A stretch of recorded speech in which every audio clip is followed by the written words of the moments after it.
Hello, everyone. Welcome. Here we are. We are at our first Vanguards program. Alrighty, guys. Hi, I am Claire Taylor, Director of Programming at SeriesFest. And like I just said, welcome to our very first Vanguards program presented by Canva. Today is the first of 3 virtual workshops focused on giving you, our SeriesFest creative community, an insider's look at formulating the pitch, creating a world, and more from the industry experts of how they really are honing their storytelling skills. And we're so thrilled to be launching this program in partnership with Canva. We are so forever grateful for all they do to support SeriesFest's mission to championing emerging creatives like you and connecting with established industry. We are so grateful for this partnership. And for today, we are extremely excited to welcome the very inspiring, generous, and incredible multi-hyphenate Sue Ann Pien. Oh my God, Claire. Oh, What an intro. there she is. Hello. Hello. Hello. Um, yeah. And for today's workshop, we're going to cover these little agenda items here. So some quick housekeeping on how this is going to work for everyone. If you have a question for Sue Ann or Canva, please pop it into the Q&A box. The final 15 minutes or so is going to be a chance for you to get your questions answered live. So make sure to throw any questions again into the Q&A box. And I probably haven't said it enough, and I will absolutely say it again, but this is our first of 3 Vanguard programs. Our next one will be January 11th with Littleton Rhodes, Patrick McManus, and Kelly Funky. They bring you series like Girl from Plainville, Dr. Death. Dr. Death season 2 is about to come out, so it's definitely going to be a lot of really interesting stuff that from their end as well. And the second half of the workshop, and really what we're excited to be partnering with Canva about today, is how this software can support your creative process. So all attendees in this workshop are eligible to receive a free Canva Pro trial. So more is headed in your direction on that shortly. But in the meantime, let's get started. And I'd like to introduce our speakers for today. You have the aforementioned formidable and absolute creative powerhouse, Sue Ann Pien, actress, producer, and writer and director. Multi-hyphenate doesn't seem to be enough hyphens in all that she covers.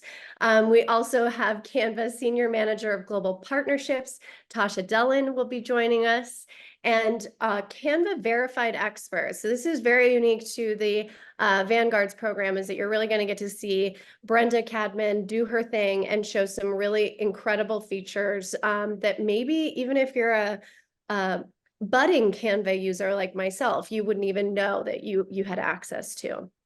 All right, well, welcome, ladies. This is going to be a fantastic hour.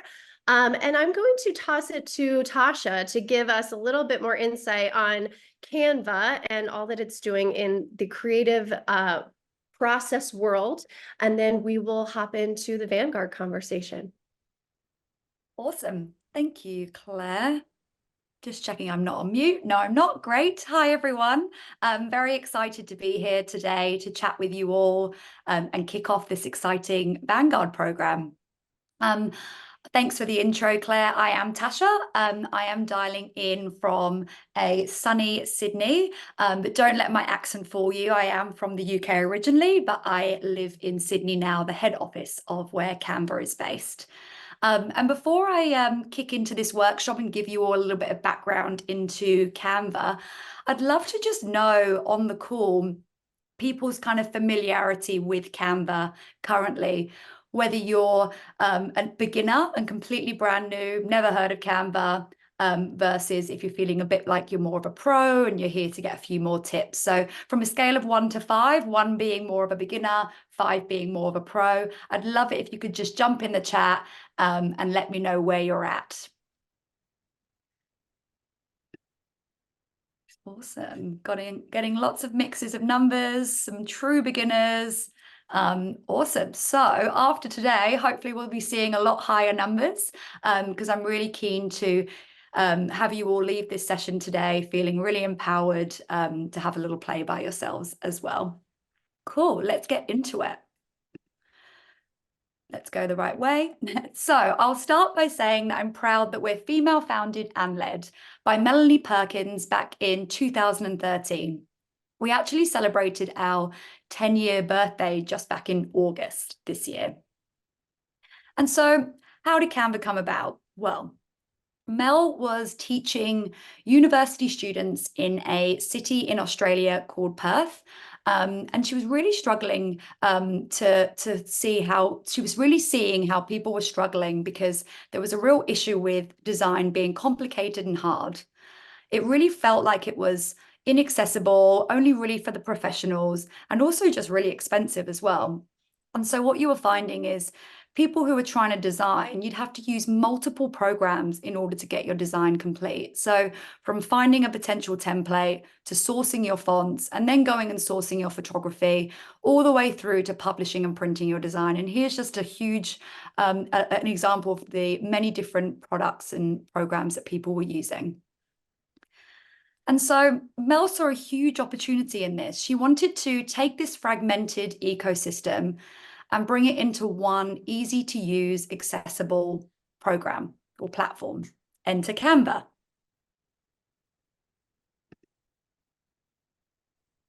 And so our mission from the very beginning, which has remained the same to this day, is to empower the world to design.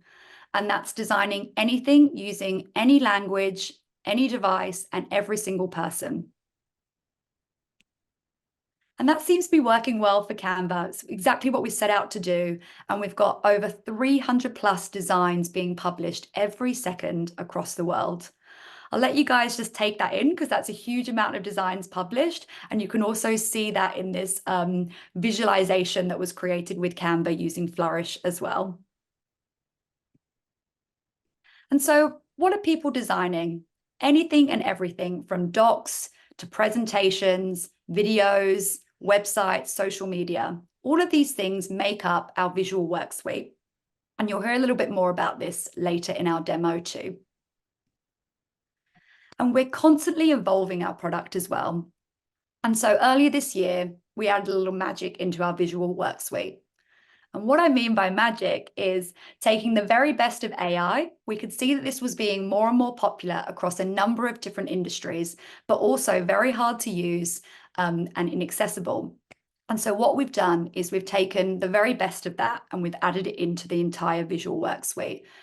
And here you'll see there's about 10 new product features that will launch just in October. And we'll show you a couple of these in our demo as well, so you can see some of this magic later. And so why am I talking to you today? Why the entertainment industry? Well, demand for visual communications has radically increased. We talk a lot at Canva about the visual economy and the need to be able to communicate your ideas visually. Now, I know I don't need to tell you all today that arguably no industry demands more of these visual communications being communicated clearly than yourselves. The stakes are pretty high just to think that an idea or a film or a TV can be greenlit based on whether there's a visually communicated, well, pitch deck. And I know that I'm talking to people across the entire creative process, across all disciplines as well, that need to be able to communicate visually. So how are we showing up? So for Canva, the first and foremost is leveling up our product. So we launched this year 50 entertainment templates, entertainment industry specific templates. So that's pitch docs, mood boards, call sheets, and so on. You can have a look at these at canva.com/entertainment. And what that means is you never have to start from a blank page. We're making designing easier for you by giving you the tools you need to be able to create these assets. We've also been partnering with the industry, and we've been forging great, meaningful partnerships, such as the partnership we have with SeriesFest. We've also been doubling down on trainings and demos, making sure that not only have you got Canva, but you know how to use it to be able to get the most impact out of it, like today. So I think that's enough from me. I know you're probably all really keen to hear from Sue Ann, so I'll hand over to Claire and Sue Ann to talk about her experiences. Thank you, Tasha. It's just truly amazing how much Canva has really stepped up to the plate globally. And I'm sure we'll get more into that to make things super accessible, which ties so perfectly into the conversation that Sue Ann and I are about to have. I wanted to know how you and I met. I'm going to start with our origin story, Sue Ann, first, which was actually at SeriesFest. Yeah. Uh, we met when you spoke on a panel about actors with disabilities working in Hollywood today, that was sponsored by SAG-AFTRA. And you were just so generous with sharing your perspective, and your career journey. So to give a little bit of context, because I feel like I know you, but definitely let's take it back to the beginning. My first question for you is if you could share a moment where you can pinpoint where you wanted to work in the entertainment industry, like as a storyteller. Oh my gosh.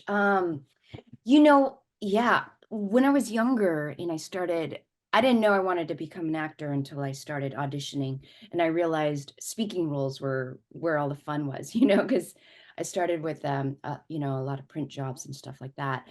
And so at a certain point, I think I started to realize, well, when one's an actor, it's like you're a little piece of the whole picture, right? The art project. But if I got to design something like world from scratch, then, and it's a 3D world, then I get to bring in different actors. I get to be an actor in it if I want. It was just much more interesting and fulfilling in a different way. And I've been truly thoroughly inspired by people like Britt Marlene. I've been Ooh. watching Murder at the End of the World. Oh, Just so good. yeah, it was unbelievable, right? I mean, so and also being an actor, it's a lot of that is just waiting around for somebody to hire you, which can drive one insane. I think I see a lot of some of my friends have been here, they're on, so I had to find a way to fill the time between jobs or when I was waiting for something. And one of the ways I found to do that was throughout the years, I've collected, a roster of talented friends who are phenomenal performers, right? I mean, just incredible. And I started to make these music videos for my wife, my partner. She was like, "Do you want to just direct it?" I was like, "Sure, why not?" And it became really collaborative and joyful because I bring on my friends. I was like, "Do you guys want to play this? What do you think about this?" And then we would like finish these like mini epic pieces of like movies basically that were music videos. And that's how the whole journey kind of started. It was a lot of work. It was good for me to understand that as an actor, like, it's like that's the easiest job on set, literally. We're the last ones there, first ones to leave, right? And so the first time I directed, I was like, oh my gosh, it was like the longest day, and me with my friends were, stepping in as crew. It really gave me a different perspective around, the process of acting. Mm. It's not personal. Even this last short film we did, I was like, oh wow, like whoever gets hired, whoever steps into the role, it's never about this like, oh, I did something awful in an audition, or they don't like me because of this and that. No, it could be so random, right? Yeah, So yeah, yeah, it's very so big. empowering. Totally. And speaking of your on-screen work, obviously, like you are very known for As We See It, which is just got so much love and charm to it. How did you get involved in that project? Was it strictly from the acting side, going through the audition process? Yeah, oh my gosh, that you kn- I've never been on a set like that. It was the best set I've ever experienced in my entire life.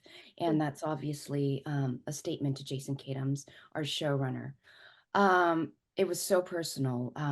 You know, I was pitched because a while ago, I realized I was auditioning, and I was auditioning for for a film. It was a David Fincher remake of The Girl with the Dragon Tattoo.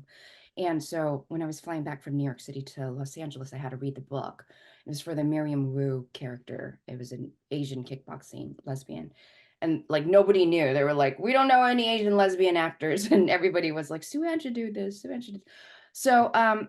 So as I was reading the book, I was like, oh, that's really strange because I feel like I completely sync up with Lisbeth Salander's thought processes, and that's the lead. And she, she's a character that can be coded as having Asperger's, which is the same as ASD, autism spectrum disorder nowadays. And so, so I had a friend, and I told her when she found out that her son, her baby, was diagnosed on the spectrum, and she was upset and disturbed. I said, well, I'm on the spectrum. And I don't know if it comforted her much. And then down the road, it led to me getting representation and management, and getting personally pitched for As We See It. And it was one of those things where I was like, oh, this is the reason why I've been acting all my life, so I can end up playing Violet.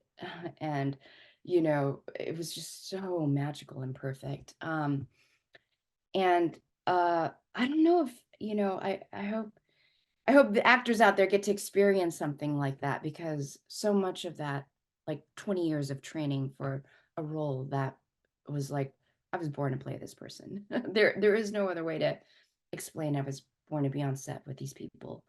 It was like a universal, magical, higher power thing like that. So You can feel when you watch the show, which I hope everybody on here has, or they take a moment to watch it. You can really feel how connected you guys all were, like just on a true higher plane. It feels like you're watching a family. Are there things that you learned from Jason specifically? Obviously working with him as an actor, but being, around him as a showrunner, that have influenced your career as a writer, director, behind the camera talent? yeah, he's incredible. He's an example of somebody who is not only phenomenally talented, right? I've never read scripts like my character arc. Every time I got a new script, I would just be like, ah, because the way that he wrote, like every word was perfect. Nothing was superfluous, right? Every part of it, it was like a symphony. It was a masterpiece. I haven't read scripts like this, especially for a series. So that just speaks to not his talent, obviously, and he's created amazing shows like Parenthood, Friday Night Lights, so forth and so on. Classics. Yeah, classics. But the thing that really got me was Jason had like no ego. Like obviously we knew who was the boss on set, right? It was like, but the way he was with his crew, with his cast, it was exactly like you nailed it. It was like a family. Everybody was treated with the utmost respect and kindness. And for someone like me, for that to be my first series, that is just such a gift, because now my bar has been raised so high. And even on, on the short film that I just directed, I got to see, well, from the top, I get to set the tone of what the set's going to be like. Because you hear all these like massively insane stories of really big egoic, powerful people that do these things. And I think Jason really showed me that, well, there's another way to do it. You could be super successful, top of your game, really, really great at what you do, and you don't have to be an asshole. What a concept. Amazing. Amazing. Yeah. And you and I have talked about your visual process in creating. Are there things that you do as an actor, even like creating visual materials that you might have done for Violet to help connect with her as a character? Yeah, I mean, it's fun. I like to test I love testing different characters out in terms of physicality, going out in the world. Obviously, hair, makeup, wardrobe will lend everything to how other people read me, and that informs me because I get to react. So, and I do create, I'm very visual, like you said, so I create these intense visual kind of boards that that I can really, utilize to inform my process as a performer. I was, we had the pandemic while we were shooting, so I had a lot of time to prepare for Violet, and I would do things like, I would take Violet to class, or I was working at my diner job still, my like acting diner job, my hustle job, and there was days when I just decided for fun, I was like, well, how would Violet like have an Arby's moment right here in it, in the diner? And it was hilarious because you could see the different way that people respond or react to choices I was making. So that's really fun. That's more in line of like when Hilary Swank got to play Boys Don't Cry, and she dressed up as, a boy for an entire month and lived like that. Yeah. And I'm obviously, there's so much of disabilities and accessibility covered in As We See It, which is something very close to you. What did it mean to be part of a project that was putting these people front and center in a way that we don't normally see, to see these characters in a lead role? What, your experience in seeing the impact there?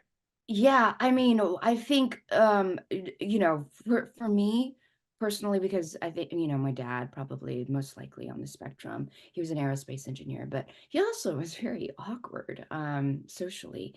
And so I know a lot of friends and just people that I'm close to that they're so talented, like unbelievably talented, people who have skills that would blow your mind because if it's a passion or a special interest, like editing, for instance, if someone's a gamer, they're going to have a different set of very detailed thoroughness, and they can add so much to your team. But if you can't look past the fact that maybe they don't always want to socialize and go out for drinks with everybody, you know what I mean? There's this like smooziness around what we would call neurotypical people. A lot of people get into roles and positions that they probably shouldn't be in because they're very good at networking. We know this, especially in the entertainment industry. And so what you have with people on the spectrum is phenomenally talented. You have actors, actresses, people that just really, I've rarely met an actor on the spectrum who wasn't off book on set.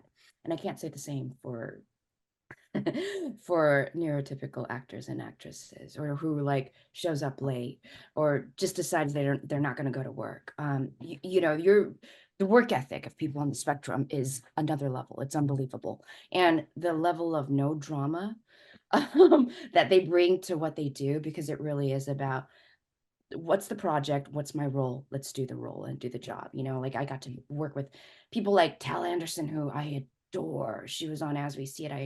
I'm going to put her in everything I ever direct, and she just blows me away every time she's on set. And um oh my god, I mean, Danielle Perez, she's in a wheelchair, she's incredible, she's in a ton of things. And we met when we were doing the Easter Seals.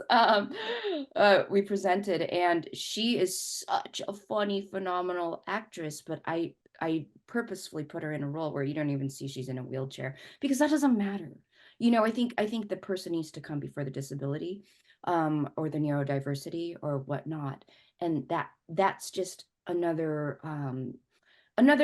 part of who they are, right? It's like someone's ethnicity, someone has long hair, blue eyes, brown eyes, someone has a lisp, someone has a scar on their face, someone is autistic, someone is this or that. It starts to become just whatever. You don't have to point it out, It's Yeah. about the people and the stories. Yeah. I mean, and I think that obviously, as we've just talked about, your on-screen work showcases that, but you're also a writer, and you're also a director, and you're also creating worlds and in building from that kind of, what Tasha was saying is like that blank page.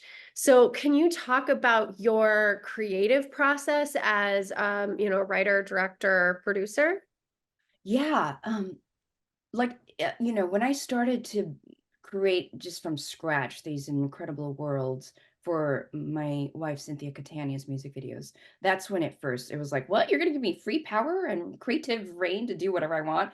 And then it would just like turn into these like epic, amazing, I loved everything from like the location of a place. We didn't have any budget. So if you look at one of the first music videos we made all the way down, literally I did a lot of things like guerrilla style, so we would get the storage, room at public storage for like $1 a month, right? And then we like filled it with hay, and my friends like alley whip it. Like literally, my friends would be like on set. So Nikinski, she'd be in there as an actress, and then when we were all done, everyone's like pitching in as a PA or like, can we rake up the hay? And it was just so collaborative and so incredibly fulfilling, right? Because as an actor, it was finally like, well, I don't have to sit around and wait. I can like make all these things happen. And then for me, writing became an unexpected therapeutic kind of outlet. I have a lot of trauma in my history that I've had to deal with. And one of the ways that I started to heal from that was through my creative processes, and writing is part of that.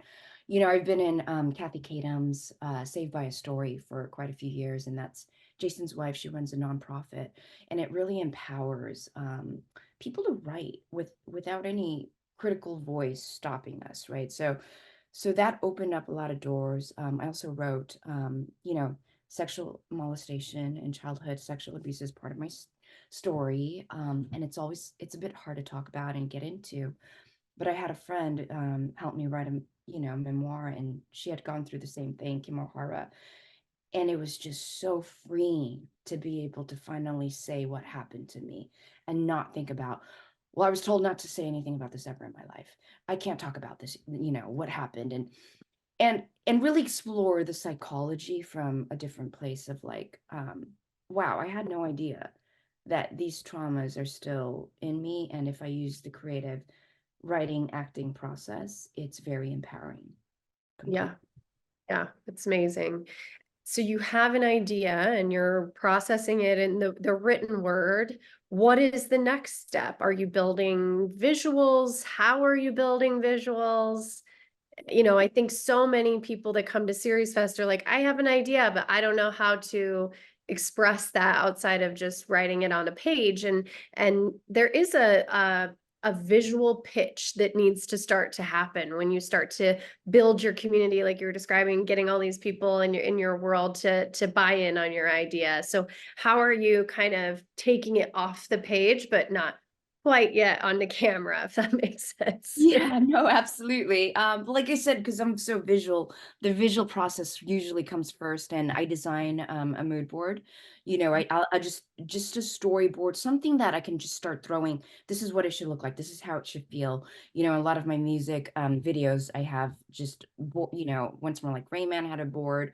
And then especially if I have certain actors or actresses already attached, then I start to think about, well, what would Sosie Bacon look like if we gave her pink hair, right? Or gave her a specific look, which is so fun. I love, I come from like the fashion modeling world early on in my history. So I have such a love for just stunning visuals, and it's one of the reasons why I am drawn to entertainment, because you can really create like Mad Max, Fury Road, these incredible, right? I was like, oh my God, like the worlds that we're creating, even like something like space, like for a young child to watch these things, it would just, I think it stirs our imagination, and it powers us as a civilization to be like, well, what if we did create that or go forward and do all these things? So yeah, I love all that. And I know we're creating this incredible mood board. Yes. I was inspired by what was being made. It was so fun. So Yeah, cool. I think we should also share with our audiences that you are versed in Canva. So you didn't necessarily have to start with scratch with us with this process, but I think both of us being, knowing how to use Canva, both learned a lot over, putting all of this together to share. And it's actually a great segue into bringing in Brenda. If you wouldn't mind joining us, our Canva verified expert, CVE. who welcome Brenda. We're so excited to have Thank you. you. So we have been working with the Canva team, and by we, I mean Sue Ann has been incredibly generous, as you've seen in this conversation with her. She just lets people into her world, and it's just been so fun. We've been focusing on a couple of your projects, Sue Ann, to kind of give participants today a little look into your creative process and how Canva fits into that, and maybe some magic, as Tasha mentioned, that kind of elevates it. And the first is a new series that you're developing called Mars One. And the second project that you'll see featured here is a new film, Once More Like Rain Man, which is about to hit the festival circuit. So they're kind of both in different places, but in development, in that kind of building your audience, pitching, getting your look and feel together. So it felt like a perfect fit to dive in there. Yeah. I just ah. want to put out a disclaimer. It's actually it's legit my pitch for Mars One, because I don't own the IP to that. So and you guys are helping me actually create it. I don't know, we're gonna send it over. We'll see. So I don't want to like say something that's not quite true yet. But and Once More Like Rain Man is about to hit the festival circuit. I think we just had our probably final edit come in yesterday. So very different places in the creation process, but both about to be kind of showcased with some magic. I think I'm into this magic idea today from Brenda. So Brenda, I'm going to hand it over to you to kind of show us what Wonderful. we've been building. All right, well, I am going to go into screen sharing mode here then. And hello, everybody. Very happy to be here. I am a Canva verified expert. I'm based in Prince Edward Island in Canada. I live and breathe Canva every single day. So I'm really excited to have the opportunity to, tell you a little bit about it, show you a little bit. And we have a fair bit to cover here. So I'm going to try to keep this moving fairly quickly. We are going to try to look at 5 different things today. It's a lot to cover in about 15 to 20 minutes. You're probably going to have questions. Definitely use that Q&A if you do have questions throughout. But hopefully you'll take away some sort of new learning here. Hopefully you'll take away more than 1 or 2 things. We're going to cover the brand kit in Canva. We're going to take a really, really brief look at folders. We're going to look at templates. We're going to look at some of the collaboration tools that you can use in Canva. And if we have time, I hope we do, I'm going to give you a little quick peek at some of the AI tools that's part of Canva's magic. We will not be able to cover all of the Canva magic suite. That's a presentation unto itself, but I do want to give you a look at a couple of little things. So we're going to start with the brand kit. And this is going to be a massive time saver for you if you are trying to create different kinds of materials in Canva. It is really a central tool. It's one that gets very overlooked, but you're going to find it here on the left-hand side of your main Canva dashboard. Just going to click on brand, and you're going to see here that we have 5 different brand kits set up. When you're on a Canva Pro account, you can create up to 100 different brand kits, and you are going to get access. I believe it was already mentioned, you're going to get access to use Canva Pro. I know that Tasha's going to, I think, share a little more about that a little bit later in the presentation, and I'll leave that to her to do. But just know that everything you're seeing today, you are going to have an opportunity to be able to experiment with directly. So you can choose up to 100, but we are going to use Mars One here, which has been a very fun brand kit to put together. And let's just do a little tour of what you're going to find in this brand kit layout. You're going to find your logos at the top. I happen to know, Sue Ann, that you got the fun of actually creating the logo in Canva. Yeah. I mean, I use Canva for everything. I've been using it for years. So I was like, oh my gosh. And I learned how to make logos this time around. And collaborate. Yeah, and I mean, you don't have to use Canva to create your logo, but if you don't have a visual kind of brand identity already that you can pull into customizing your templates, it's a really great tool. Excuse me, it's a really great tool. You're going to find that in the templates area, which we'll take a look at as well. But you're going to want to make sure that you upload all versions of your logo here. You might have one that works well in a dark colored background, one that works on a light colored background. The key is to make sure that you pull all of them in here, because what you don't want is to be working on creating a pitch deck or a mood board and thinking that, that one particular version of a logo would be really handy to have here and then have to go searching for it. It's just going to slow you down. You want to make sure you upload every kind of logo variation that you have. And then below that, we've got your color palettes. You can add multiple color palettes if you want. And in fact, what you can see from here is that it says colors from yellow and orange retro. It's a long name here, but it actually pulled it from this particular logo image here. So when you upload your logos, you're actually going to have an opportunity. It will pull some colors in automatically for you if you don't already have those input into a color palette. So it's actually going to do a little bit of the legwork for you. Otherwise, you could actually add these color codes yourself if you do know what colors you want to add. You're just going to click on this plus sign, and then you can specify exactly the color that you want. That's going to just ensure that if you do have a set of brand guidelines that you're using the exact same shades of colors across everything that you're creating. So you're going to want to add your colors, and then you're going to want to add any fonts here. And you can see that the title, the subtitle, and the heading here, these have all been already set in Canva. And you can easily set your own fonts by clicking on the little pencil icon. You can find the font that you want to set for that particular font setting. And then you can change the size, the formatting. You don't have to set all of these. You can set as many of them as you need, but there's lots of options here. And if you find when you are choosing your font that you can't find it in Canva, if you're using a customized or a custom font that's just not available as part of the available fonts in Canva, you can simply manage your uploaded fonts and choose to upload your own fonts into Canva as well. So that's going to give you full control over ensuring that everything you're creating has this real consistency across it. And then below that, you've got brand voice. You may or may not use this. This is a new addition. This one came in October, I believe, was added into the brand kit. And then you can also add brand photos. You can see we've got lots of them here. You can add brand graphics, and you can add brand icons. You can use all of these or none of these, whatever is going to actually support your own brand kit creation. Now, you may notice there's a lot of images here, which is great.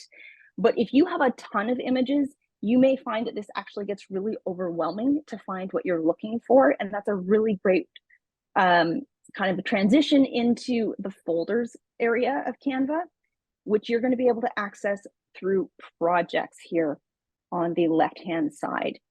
I highly encourage you to create folders to organize not just your designs, but also any images that you're uploading into Canva, any videos that you're uploading, because what tends to happen is if you're new to using the program, you might just have a handful of designs here and it feels completely manageable. I promise you, once you have, tens, hundreds, thousands of designs in here, and once you get started with Canva, you just can't stop. So you will get a lot of designs at some point. It's going to be very difficult to find what you're looking for. For example, you maybe have a pitch deck that you created once upon a time. That would be a really good starting point to make a copy of and customize for a new project. And if you have to go scrolling through hundreds of designs to find it, you're just gonna waste a lot of time. It's gonna feel overwhelming. You all have enough on your plates right now. You don't need to be spending additional time searching for designs. So use folders, and what you'll find is at the top of your projects page here, you can click on Add New, and then you can click on New Folder. So let's just call this Mars 1, and we'll click Continue. And it's going to add a new folder here. So I am going to just drag some of these images in, or if you want to move a whole lot of images, what you can do is hover over them, select multiple items, and then click on this little folder icon here, and then you can choose to move it that way. So if you have a whole lot of them, you don't have to do them individually. You don't have to drag them one by one. You can select multiple and move them all in. So that's going to make it a lot easier for you to keep all of your beautiful designs in some sort of order, and it's going to save you a lot of time. I do want to talk about templates though, because that's why you're here. You want to actually use Canva to create your content. Organization, important, not the sexy stuff. And you'll notice that we've got a design here for a mood board. Now, Tasha also mentioned though that you have access to believe she said 50 entertainment industry templates. And in fact, you can find those if you go to canva.com/entertainment. So you can go directly to the main template library in Canva, which you'll find over here on the left-hand side. This is a wonderful place if you're looking for something really specific that you want to create. And there are filters that will come up as well to narrow that down. But if you are looking for something specifically to support what you're designing for the entertainment industry, this is a great place to start that /entertainment, because if you scroll down, what you're going to find is there are different templates specifically designed for you. So we've got pitch decks, we've got treatment decks, etc. And under mood board, you'll see we've got this shattered illusions template. And this is the one I want to give you a little walkthrough today. And when you open up a template, you are going to find usually a variety of pages to choose from. You don't have to use all of them. I could decide, for example, that I don't want this particular page, and I can easily delete it. I might find that maybe I want 2 versions of this page. I can duplicate it. But the magic comes when you start pulling that brand kit that we looked at and we apply it to your actual template. So let's do that now. You can do this in a couple of ways. You can manually apply your different brand kit elements, or there's a couple little tools here that will help you kind of more automatically. So it just depends on how much control you like to have over it. So I can start changing to use my brand kit elements. Let's say I want to change it to intro rust. Obviously, I'm going to have to resize that. So you can also change the font sizing here. Maybe I'll make that 104 instead. And then I can drag that to be a little bit bigger. Let's say I wanted to start changing the colors. I can start changing the colors to represent the colors in my brand kit. What I can also do is, let's say I changed this one to Intro Pro. What you'll see is down here, this purple change all button comes up. So when you change one font, you can change all of them across the entire pitch deck, the entire template in one go. And if I click on the grid view down here in the lower right corner, it's hard to see because that was a smaller text. Let's do it on a bigger one here so you can see. I'm going to try that again. Let's make that Intro Rust. And I'll make that smaller. But what you'll see is now if I change all, and I come up here, it has now changed that across the entire thing. Obviously, we need to adjust the sizing. You can do the same thing with the color. So let's change that to be this color. We're going to change all bits of that red to the rust color. And again, it's going to change it across the entire thing. So there are these little time-saving techniques that you can use. Beyond that, we can start adjusting, the images that are being used. Let's go back to that brand kit and start pulling in some of those photos that we saw. So I can start, pulling this into the background and start adjusting it. I can click on Edit Image if I want to start playing with the colors. This looks like it has had its coloring changed. So there's all these edit image options that you can play with. You can delete components. You can add additional components to it. You have this entire treasure chest of options available to you inside of Canva. And you'll notice if you come to this elements area here, this is where you're going to find all the goodies. If you don't have your own photos, you can scroll down here. You'll see you have an entire photo library. Maybe I want to search and find images for Mars. I'm going to find no shortage of them. And similarly, you're going to find a lot of options under just graphics. If I wanted an icon, maybe I want a satellite icon. I'm going to find all kinds of options to choose from. But we want to make this more dynamic. So let's look and see what we can also find in terms of video and audio. If you scroll down again, you're going to find all sorts of audio to choose from. And what can be really fun is, yes, there's music here, and you can also upload your own music into Canva to use, but we can do sound effects, for example. So if I looked for satellite, I'm going to find all these little sounds. I think you'll be able to hear it if I do this. So I won't make you listen to too much of that. But you have all these options. And then if I click on it, I can add it in so that I could actually turn this into, you know, a presentation with an audio track, or I could save something as a video so that it has that audio attached to it.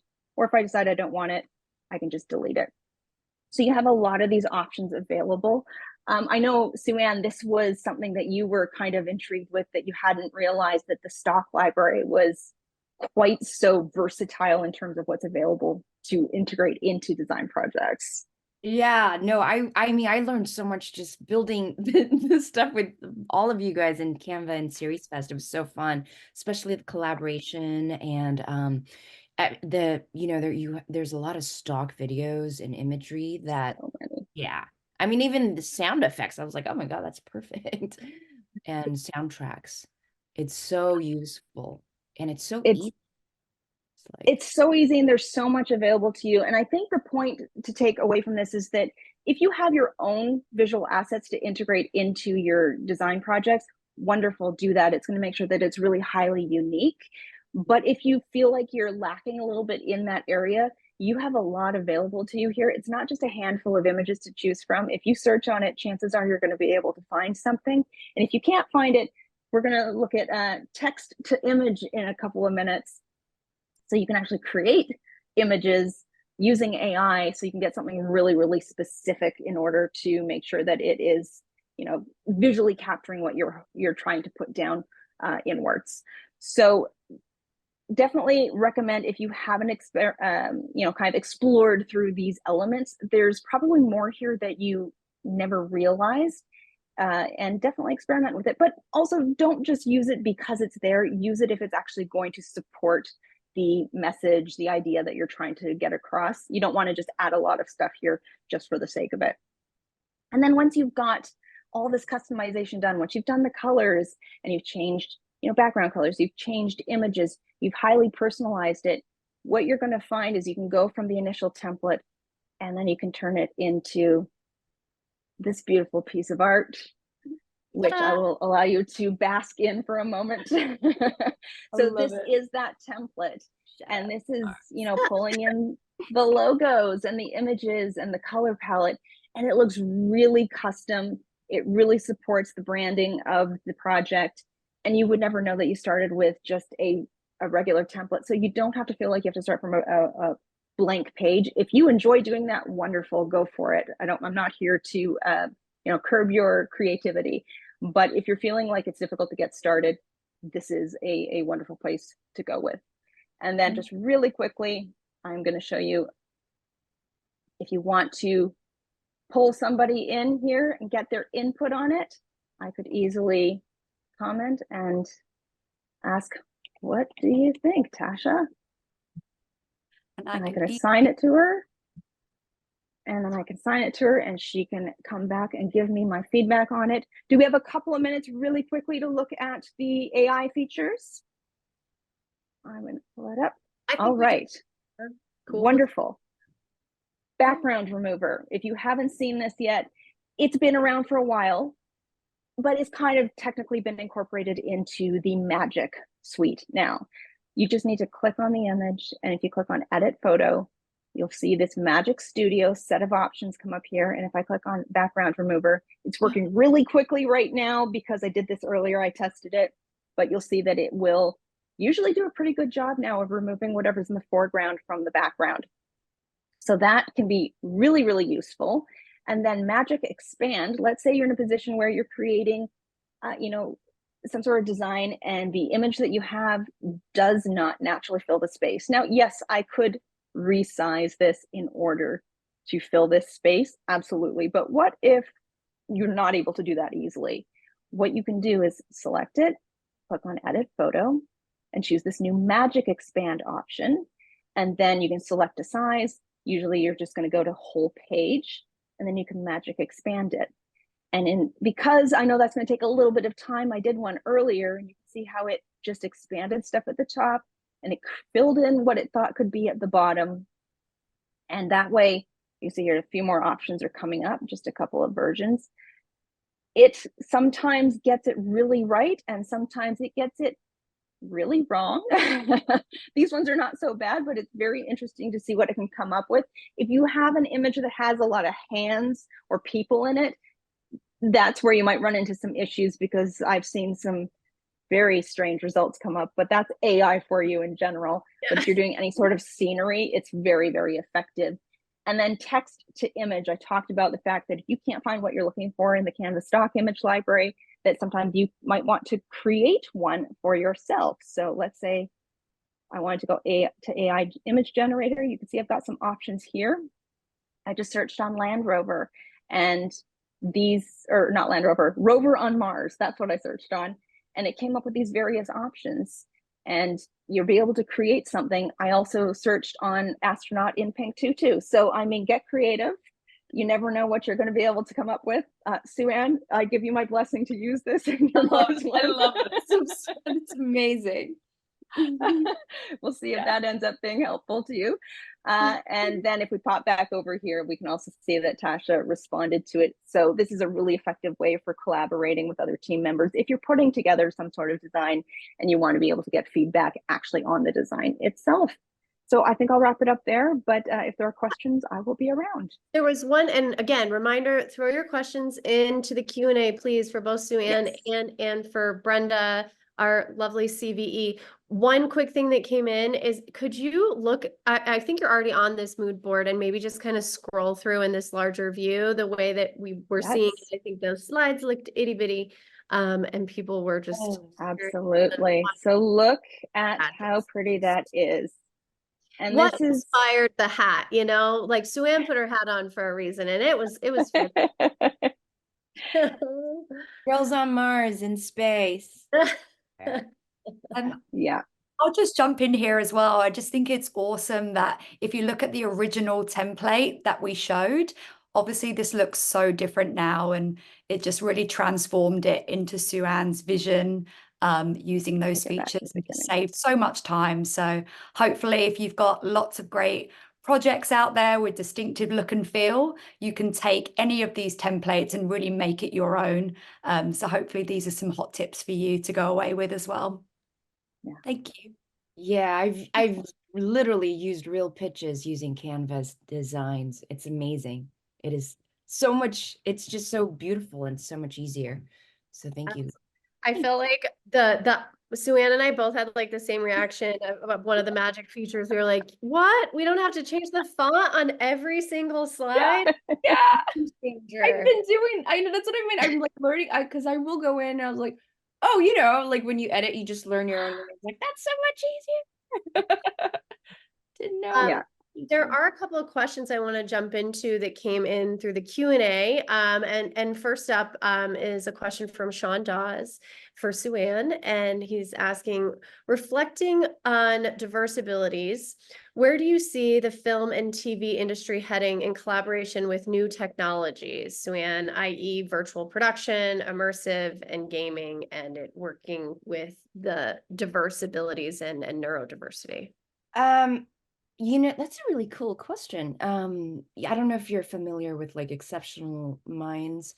So there's a lot of people who, like I said, have incredible skill sets that aren't always tapped into because maybe they're nonverbal, or maybe, you know, how they express is differently. And for instance, people who use AIC and type, there's a lot of autistic people who may not be vocal, but can absolutely carry conversations through AIC devices, typing devices, and are also incredible graphic designers. For instance, our young lead actress in Once More Like Rain Man, Bella Zoe Martinez, she has two autistic siblings as well, Kennedy Arafi and also Alex Arafi.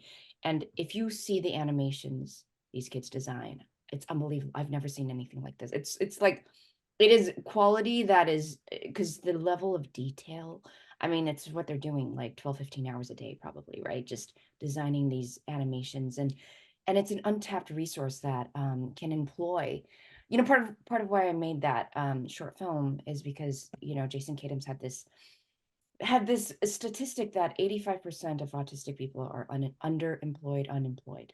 And that's just insane. That's ridiculous.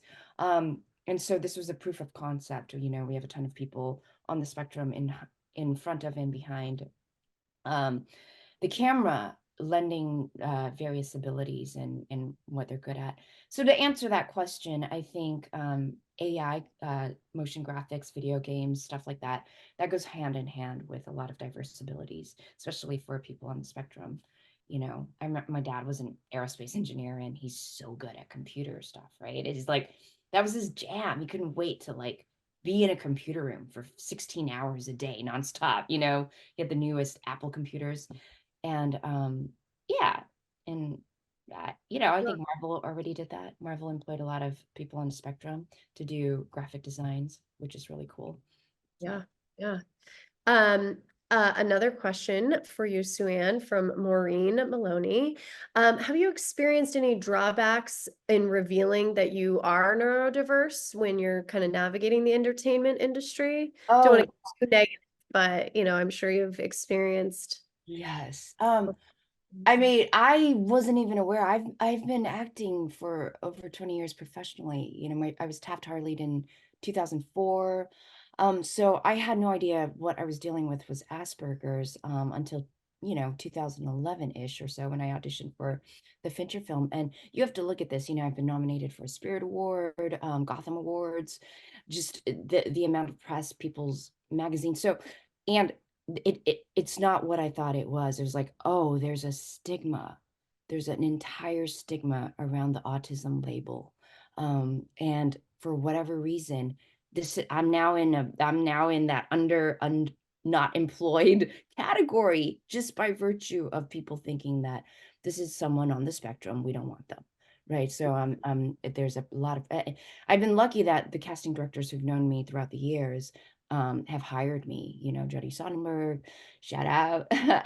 You know, people have called me in, but at this point, it's like, whoa. That is something I guess that I'll have to, it's going to be part of my journey to change, however I am able to do that, change people's perceptions um, around various abilities, disabilities, so forth and so on. Well, again, I can't plug the show enough, but also just your work as a creative. Like, I mean, that you're already doing that so much and moving the needle. All right, last Q&A question. I know this went by so fast, literally fastest hour.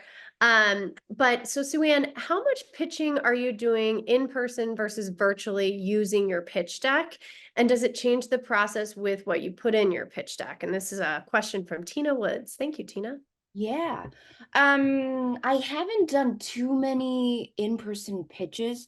As an actor, that's obviously more fun to me. Just like, you know, everything has changed since the pandemic, obviously. You know, I think as an actor, I love being in the room. Just like you don't get a full sense of somebody, who they are, their energy, unless you're in the room with someone. I've seen people on audition tapes that are very vastly different or have offers, you know, can offer so much more when I see them in person. So, but that's also why I think Canva, you know, I loved Canva because I could build such visually compelling decks that will immediately grab someone's attention, give you a sense of like, this is what the world's going to be like. This is the tone, the mood, you know, the characters, the vibe. You could state all that graphically, and then in the room when you sit and pitch, that's really a whole different, you know, you're literally given a theater performance if you're doing it very well. Yeah. And you know, you just gotta find, yeah.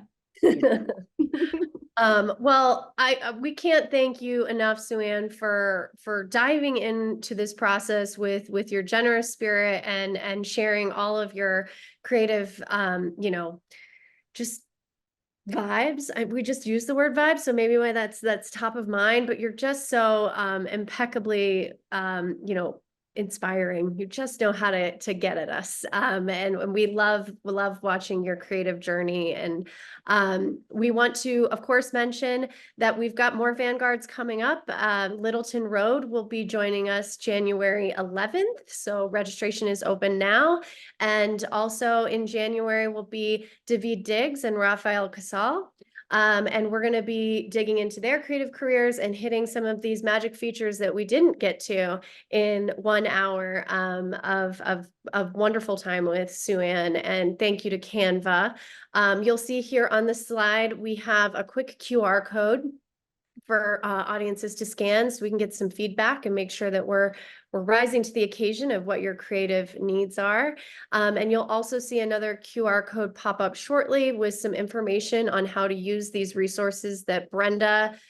Also, like, big round of applause to Brenda. She just absolutely nailed it. And of course, Tasha too, but just walking us through these incredible resources that we can apply to our creative process, whether you're pitching a festival or a series or a short film. Like, they have so many great resources. So scan the QR code, get your Canva promo code, sign up for more Vanguards, and follow Sue Ann because she is absolutely kicking ass. And it's just, your journey is just so much fun to be a part of, and we so appreciate you. I just want to say thank you so much to Claire and Ash. SeriesFest, amazing. This was so fun. So enjoyable and collaborative. And of course, Canva. Thank you, Tasha.